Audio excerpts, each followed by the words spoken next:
বলতে চাই, এই শহরে আমার জন্ম, এই শহরে আমি বেড়ে উঠেছি, এই প্রেস ক্লাবের রাস্তা দিয়ে আমি উচ্চ মাধ্যমিক পড়াশোনা করেছি এই কলেজে।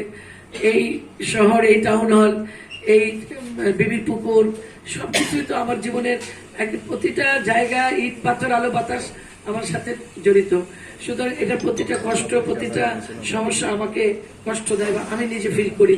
আজকে নাসিম ভাই যখন বললেন, গতকালকে ভাই বললেন, আজকেও বললেন মহিলা সদরগঞ্জ স্কুলের কথা, সেদিন আমাকে আরেক সাংবাদিক ছবি পাঠালো হালিমা খাতুনের বিএম কলেজের কথা বললেন। আসলে এগুলো আমার প্রতিদিনের মনে হয় যে খুব দ্রুত কালকেই যদি করতে পারতাম তাহলে আরো ভালো লাগতো। সেদিন আমাকে রফিক ফোন করে যখন টাউন হলের কথা বললো, চাপা টাউন হল হচ্ছে আমাদের সংস্কৃতির চর্চা কেন্দ্র। আমি নিজেই টাউন হলে দীর্ঘদিন, আমি ছোট্টবেলা থেকে আমি মুকুলফোজ করতাম, আমাদের পঙ্কজদা খেলাঘর করতো, আমাদের মারা গেছে আমাদের মিন্টু বসু, সে চাঁদের হাট করতেন, আমি মুকুলফোজ করতাম একসাথে। তাদের সাথে আমি ৭৮-৭৯ আন্তর্জাতিক শিশু বর্ষে অংশগ্রহণ করেছি।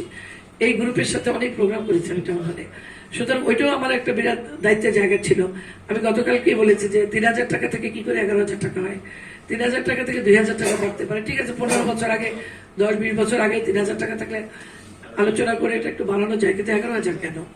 তার সাথে সাথে আমি 2টা বাথরুম, 2টা ওয়াশ বাথরুম করার জন্য এখানে, এবং বলছে সেটা আজকে না, আগামীকালকে আপনারা করবেন না, কালকেই করতে হবে। এভাবে বলছি যত দ্রুত সম্ভব টাউন হলকে একটু সংস্কার করে 2টা বাথরুম করে, কারণ ওইখানে প্রোগ্রাম হয়, সেখানে কোনো ওয়াশরুম নেই, আমরা দেখেছি, আমি নিজেও ঘুরে দেখে আসছি। যাক, এগুলো আমরা গতকালকে সিদ্ধান্ত নিয়েছি। একটা বাসের হাট ছিল শহরের ভিতরে, আমি জানি না কে আমাকে ফোন করেছে, ভদ্রলোক ফোন দিয়ে বলেছে যে এই বাসের হাটের জন্য আমরা রিক্সা নিয়ে যেতে পারি না, রাস্তার উপর বাস পড়া থাকে, লোড আনলোডে সেখানে গাড়ি থাকে, সেখানে তখন চলাচল বিঘ্নিত এবং দুর্ঘটনার অনেক বেশি সম্ভাবনা থাকে।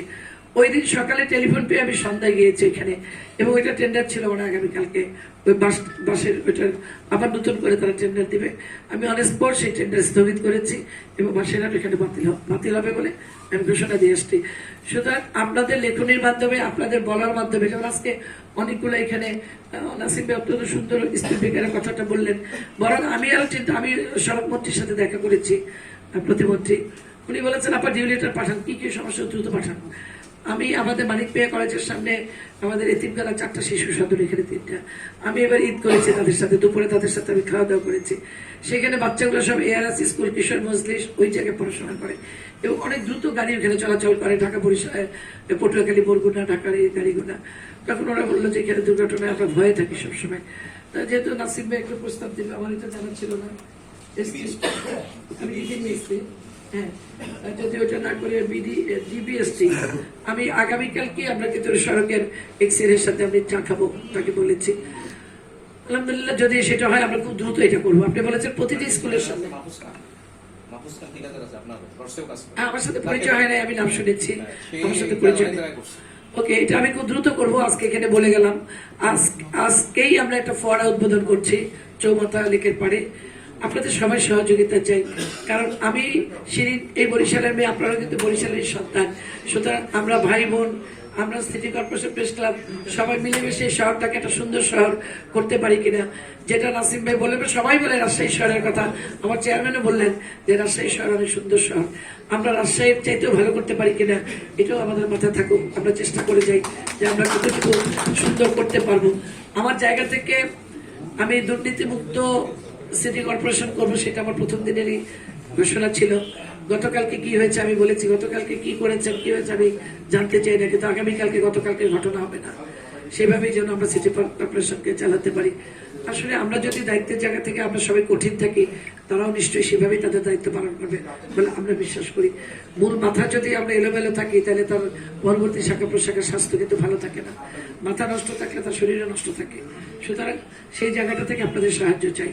আপনারা আমাকে ফুল দিয়ে বরণ করেছেন, ফুলের মতো শহর করতে চাই, ফুলের মতো আমাকে সুন্দর রাখার আপনাদের দায়িত্ব।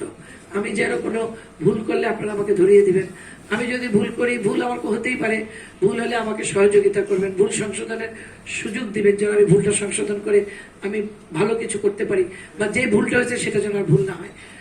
কারণ এখানে কাজ করতে গেলে ভুল ত্রুটি মানুষের হতে পারে।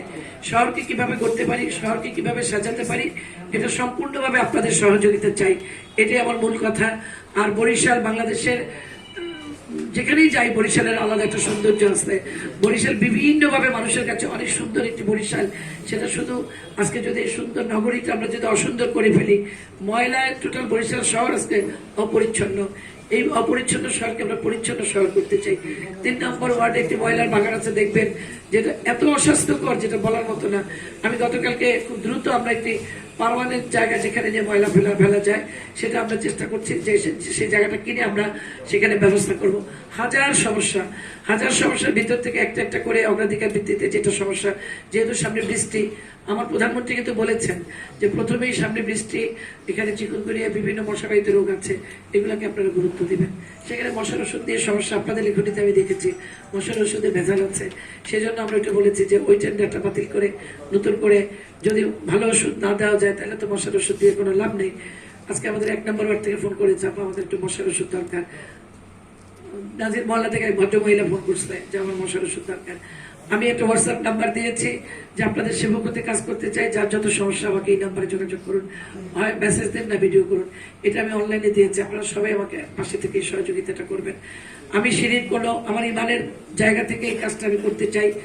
যে দায়িত্বটা আমাকে আমার দল দিয়েছে, আমার চেয়ারম্যান দিয়েছেন, এই জায়গাটা আমি শতভাগ পালন করতে চাই আপনাদেরকে সাথে নিয়ে। কারণ সাংবাদিকদের সেই 90 বিএম কলেজ থেকে যেমন সে সময় দৈনিক প্রবাসী ছিল মুস্তাফিজ ভাই, সেই দিন থেকে শুরু করে আজ পর্যন্ত সেইভাবেই যেমন গোপালদার সাথে আমার সেই দিন থেকে পরিচয়। গোপালদা বলতে পারে নাই, গোপালদা না তো আমাদের জিয়া ভাই বলে জাফর ইমামের সাথে, তখন জাফরের অনেক আগে আমি এসেছি, তাই না? গোপালদার ছিল তখন জিয়া ভাই, এরা তখন আমাদের সাথে ছিল। মুরাদ ভাই তো আমার বিজয় মিছিলি করছে। এরকম অনেক সম্পর্ক আমাদের দীর্ঘদিনের আছে, অনেক ইতিহাস আছে। আমার সভাপতি সাহেব তখন সেই ক্যাম্পাসের নেতা ছিলেন, ছাত্র শিবিরের নেতা ছিলেন, আজকে প্রেস ক্লাবে যিনি সভাপতি আপনাদের। যাই হোক, আমরা সবাইকে নিয়ে কাজ করতে চাই, আপনাদের সহযোগিতা চাই, সুন্দর বরিশাল করতে চাই, নগরের সমস্যা নগরবাসীকে নিয়ে সমাধান করতে চাই। এটাই আপনাদের আমার কাছে প্রার্থনা বলেন, বা আপনাদের কাছে আমার আপনাদের কাছে কি বলবো, যে এটি আমি চাই আপনাদের কাছে। মুরাদ ভাই বলেছেন যে একজন পরিচ্ছন্ন কর্মী ছিল, ঠিক সেই নিয়মে থাকবে। ইনশাআল্লাহ আগামীকালকে থেকে পাবেন একজন পরিচ্ছন্ন থেকে আপনাকে সিটি কর্পোরেশনের জন্য। আপনাদের কতটুকু সময় প্রয়োজন, সে কতটুকু সময় তার দায়িত্ব আমি জানি না, আমি এটা জেনে নিয়ে আগামীকালকে থেকে আপনাদের এখানে পাঠানো হবে। আর যথা নিয়মে যদি প্রেস ক্লাবে পয়লা বৈশাখ পালন করা হয় তাহলে সেই নিয়মে পালন হবে ইনশাল্লাহ। সেভাবে হবে আমার সাধ্যের ভিতর।